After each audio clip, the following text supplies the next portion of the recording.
Good morning મિત્રો, આજે આપણે FIBA ની અંદર પેપર 102 એટલે કે બીજા પેપરની અંદર ભૌગોલિક શોધખોળોની વાત કરીશું. તો કે એની અંદર આપણે અગાઉ જોયું હતું તો કે ભૌગોલિક શોધખોળો માટેના પરિણામો, તો કે એના માટેના હવે ભૌગોલિક શોધખોળો માટેના કારણોની અથવા પરિબળોની ચર્ચા કરીશું. તો કે યુરોપની અંદર ભૌગોલિક શોધખોળો થઈ તો એ માટેના કારણો આપણે જોઈએ તો એની અંદર સૌપ્રથમ કારણ છે કોન્સ્ટેન્ટિનોપલનું પતન. તો કે કોન્સ્ટેન્ટિનોપલ એટલે કે પ્રાચીન સમયથી કોન્સ્ટેન્ટિનોપલ એ પૂર્વના દેશો અને યુરોપ વચ્ચે એક મહત્વનું માધ્યમ હતું, એટલે કે યુરોપનું એ સમયનું મુખ્ય વેપારી બંદર કે જે યુરોપના છેડે આવેલું. તો કે આ કોન્સ્ટેન્ટિનોપલ કે જેને 1453 ની અંદર તુર્ક મુસલમાનોએ જીતી લીધું. તો કે 1453 ની અંદર કોન્સ્ટેન્ટિનોપલ એ યુરોપ સુધી હાથમાંથી તુર્કોના હાથની અંદર ચાલી ગયું. તો કે અત્યાર સુધી જે યુરોપનો વેપાર હતો, જે પૂર્વના દેશો જોડેનો પોતાનો વેપાર હતો, એ કોન્સ્ટેન્ટિનોપલના માધ્યમથી જ થતો. તો કે કોન્સ્ટેન્ટિનોપલ હવે તુર્કોના હાથની અંદર ચાલી જવાના કારણે યુરોપવાસીઓને પૂર્વના દેશો જોડેનો સંપર્ક અથવા જે વેપાર હતો એ પડી ગયો. તો કે એના પરિણામે યુરોપવાસીઓને જે પૂર્વના મરી મસાલા, તેલાના અને અન્ય જે ચીજ વસ્તુઓ હતી એનાથી અછત પડવા લાગી. તો કે હવે યુરોપવાસીઓને જો પૂર્વના દેશો જોડે આવવું હોય અથવા સંપર્કમાં આવવું હોય તો કે એમના માટે હવે એક જ માર્ગ બાકી હતો કે જળ માર્ગના માધ્યમથી એમને ભારત અથવા પૂર્વના અન્ય જે દેશો રહ્યા સુધી પહોંચવું. તો કે કોન્સ્ટેન્ટિનોપલનું પતન એ ભૌગોલિક શોધખોળો માટેનું એક પાયાનું માધ્યમ બન્યું. તો કે કોન્સ્ટેન્ટિનોપલનું પતન એ યુરોપની અંદર ભૌગોલિક શોધખોળો માટેનું પાયાનું સ્થાન પામ્યું. એ પછી આપણે જોઈએ બીજું કારણ, તો કે આર્થિક કારણ. ભૌગોલિક શોધખોળો માટેનું બીજું અગત્યનું કારણ હતું આર્થિક કારણ અથવા ચીજ વસ્તુઓનો અછત. તો કે કોન્સ્ટેન્ટિનોપલના પતનના કારણે જે યુરોપવાસીઓ કે જે પૂર્વના દેશોની ચીજ વસ્તુઓ, મરી મસાલા અને અન્ય જે સામગ્રી હતા એની અછત પડવા લાગી. બીજી બાજુ કે યુરોપના જે મુખ્ય લોકો હતા, એટલે કે મોટો વેપારી વર્ગ હતો કે જે પૂર્વના દેશોમાંથી વસ્તુ મેળવી અને યુરોપના જે બજારો સુધી પહોંચાડતો હતો, આવો વર્ગ પણ જે આ કોન્સ્ટેન્ટિનોપલના પતનના કારણે આર્થિક તંગીની અંદર મુકાઈ ગયો. તો કે એના કારણે પણ એમને નવી અકળામણ અનુભવી. તો કે જે ધનવાન લોકો હતા કે જેમને પૂર્વના દેશોના ચીજ વસ્તુઓ વગર ચાલે હતું નહીં, એમને પણ હવે અકળામણ અનુભવવાની શરૂ કરી. તો કે હવે આ બધા કોઈ પણ ભોગે ફરીથી જે પૂર્વના દેશો જોડેનો સંપર્ક સાધવા ઈચ્છતા. તો કે એના પરિણામ સ્વરૂપ એમને યુરોપની અંદર નવા સાહસિકોને પ્રોત્સાહન આપ્યા અને નવા જળમાર્ગ શોધવા માટેના પ્રોત્સાહિત કર્યા. તો કે આ કારણે પણ આર્થિક કારણોસર પણ યુરોપની અંદર જે ભૌગોલિક શોધખોળો હતી એ ઝડપી બની. એ પછી આપણે જોઈએ ધર્મ પ્રચારની ધગશ. તો કે ધર્મ પ્રચારની ધગશ અથવા ધાર્મિક કારણ તરીકે પણ એને આપણે ઓળખી શકીએ. ધાર્મિક કારણ. ભૌગોલિક શોધખોળ માટેનું બીજું અગત્યનું કારણ હતું તો કે ધાર્મિક કારણ પણ જવાબદાર હતું. તો કે ઈસુ ખ્રિસ્તે સ્થાપેલા જે ખ્રિસ્તી ધર્મ હતો એના યુરોપવાસીઓ જગતના છેવાડાના ભાગ સુધી, એટલે કે દૂર દૂરના સ્થળો સુધી એને પહોંચાડવા માંગતા હતા. તો કે એના કારણે પણ યુરોપની અંદર જે સાહસિકો હતા એ યુરોપ છોડી અને વિશ્વના જુદા જુદા ભૌગોલિક શોધખોળો, એટલે કે ભૌગોલિક ખૂણા કે ભૂમિખંડોની શોધની અંદર આગળ વધ્યા. તો કે એના માટે એમની ધર્મ પ્રચારની જે ઉત્કૃષ્ટતા અથવા તીવ્ર ધર્મ પ્રત્યેની લાગણી હતી એ જવાબદાર હતી.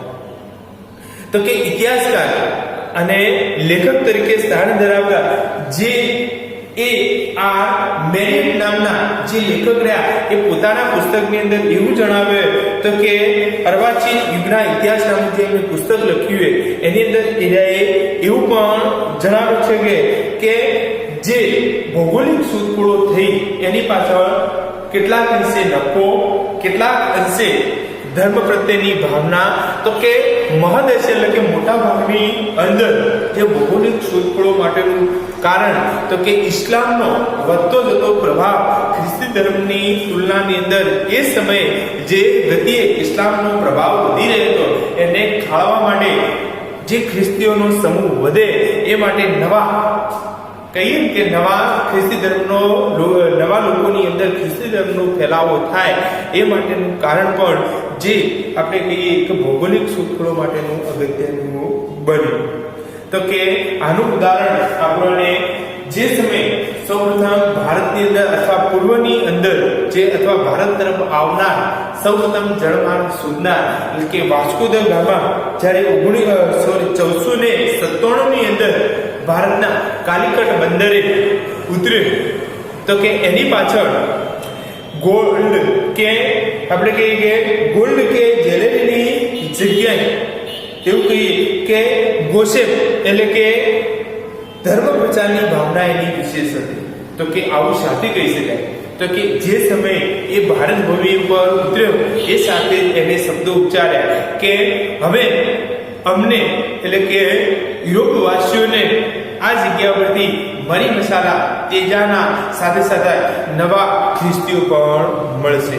આ જ વાત જે યુરોપવાસીઓની ધર્મ પ્રચારની ધગશ નફાની સાથે સાથે એ ધર્મ પ્રચારની ધગશ પણ રજૂ કરે છે.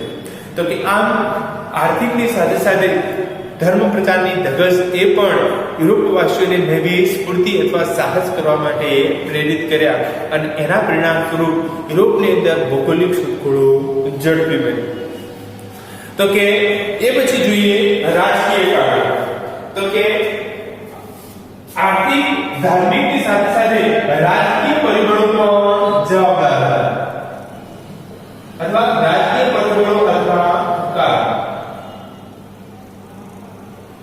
તો કે રાજકીય પરિબળોની અંદર વાત કરીએ તો કે એ સમયના અંદર જે યુરોપની અંદર એક નવા યુગનો ઉદય થયો અને એક કહીએ કે નવા જ પ્રકારની રાજાશાહી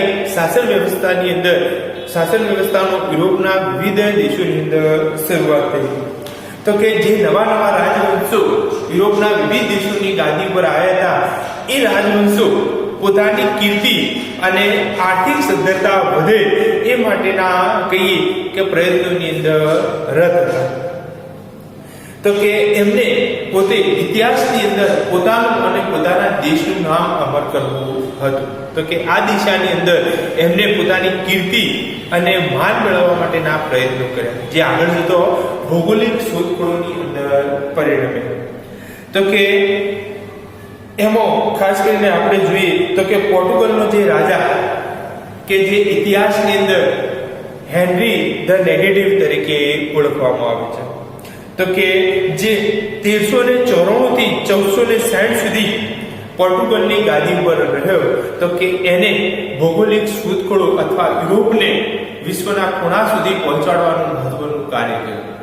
તો કે એને નવા જે કહીએ કે ભૌગોલિક શોધખોળો શક્ય બને એટલા માટે એને નવા નકશાઓ બનાવડાવ્યા, વહાણવટાનો વિકાસ કર્યો અને દરિયાઈ સાહસવીરોને જોઈતી મદદો કરી નાણાં અને સાથીઓ અને વહાણો આપી અને ભૌગોલિક શોધખોળો માટે પ્રોત્સાહિત કર્યા. એટલે ઇતિહાસની અંદર જે પોર્ટુગલનો રાજા હેનરીને ઇતિહાસમાં હેનરી ધ નેગેટિવ તરીકે પણ ઓળખવામાં આવે છે. ઘણીવાર પરીક્ષાની અંદર પણ હેનરી ધ નેગેટિવ અથવા પોર્ટુગલના રાજા હેનરીને કયું ઉપનામ મળેલું હતું એવો પ્રશ્ન પૂછાતો હોય છે. તો કે પોર્ટુગલનો રાજા ઇતિહાસની અંદર હેનરી ધ નેગેટિવ તરીકે ઓળખાયો. તો કે હેનરી ધ નેગેટિવ શા માટે? તો કે એને દરિયાઈ સાહસો માટે નવા નકશા બનાવડાવ્યા. તો કે દરિયાઈ સાહસો માટે જે સાહસિકો હતા એમને જોઈતી તમામ મદદો કરી, એમને સાથીઓ આપ્યા, વહાણો આપ્યા અને અન્ય જે મદદો કરી એના કારણે ઇતિહાસની અંદર હેનરી ધ નેગેટિવ તરીકે ઓળખાણ. આ ઉપરાંત આપણે જોઈએ તો કે સ્પેનની રાણી ઇસાબેલા, સ્પેનની રાણી ઇસાબેલા એ પણ દરિયાઈ સાહસિકોને ઘણી બધી મદદો કરી. તો કે એના કારણે પણ જે યુરોપવાસીઓના જે સાહસિકો હતા એ નવા નવા ભૂમિખંડો પર પહોંચી શક્યા. તો કે આમ યુરોપની અંદર જે ભૌગોલિક શોધખોળો હતી એ ઝડપી બની. એ પછી આપણે જોઈએ તો કે પ્રવાસીઓના આકર્ષક વર્ણનો, તો કે અથવા જોઈએ તો કે જૂના પ્રવાસોનું માર્ગદર્શન. તો કે ભૌગોલિક શોધખોળો માટે એક બીજું અગત્યનું મહત્વનું પરિબળ બન્યું હોય તો કે પ્રવાસીઓના વર્ણનો,